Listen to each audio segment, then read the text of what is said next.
Let's agree to disagree. It's a concept that may be getting lost in today's heated discourse over practically everything. It's also the title of a book co-authored by critical thinking expert Mickey Huff, director of Project Censored and president of the Media Freedom Foundation. Instead of jumping into the middle of sort of the maelstrom of where the most contentious things are, we actually started the book by talking about why it's important to learn how to communicate better with people and how critical thinking requires critical listening, empathy. In other words, you really need to understand other people that are different than yourself in order to better be able to convey the things that you think and believe to them in a way that they're more receptive to it. So here's the problem. In this environment, there are a lot of powerful forces trying to make sure certain views aren't heard. It's almost the opposite of what you're suggesting to be, a critical thinker. I'm afraid that's right. And the interesting thing is that with the whole fake news meme that kind of got off leash during the Trump presidency, let's not forget the Democrats are the ones that really started that weaponized meme about Russiagate and Russia and the election and so forth.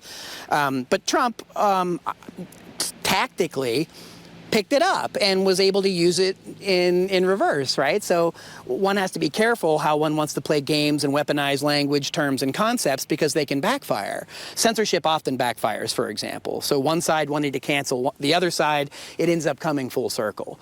Is there a simple way for you to try to explain to the uninitiated who's behind this, the confusion that's sown among people, the division, the censoring to try to make only one view heard?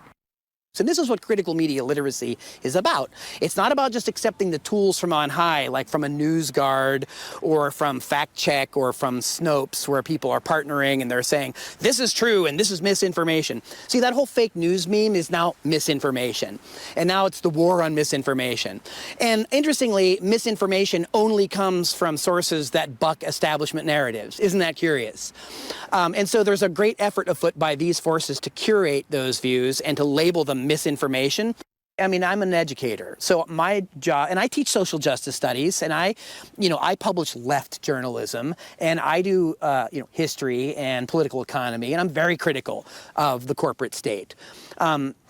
But I believe that you can talk to people, and you can talk to people who have corporate backgrounds. You can talk to people with MBAs. You can argue with them, and not arguing and fighting are different things. That's one of the big things we point out in the book. Arguing is an exchange of ideas with supported evidence. Fighting means you're no longer listening to each other, and it's back to the I'm right, you're wrong, no matter what model.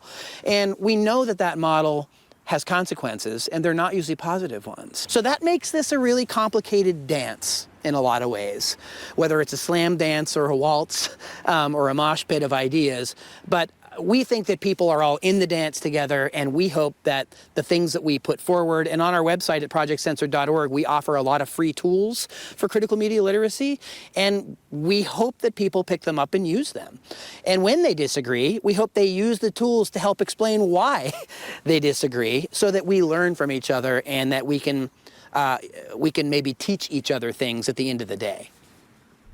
By the way, numerous people are credited with first using agree to disagree, including an English playwright named William Wycherley, who used the phrase in a poem in 1706.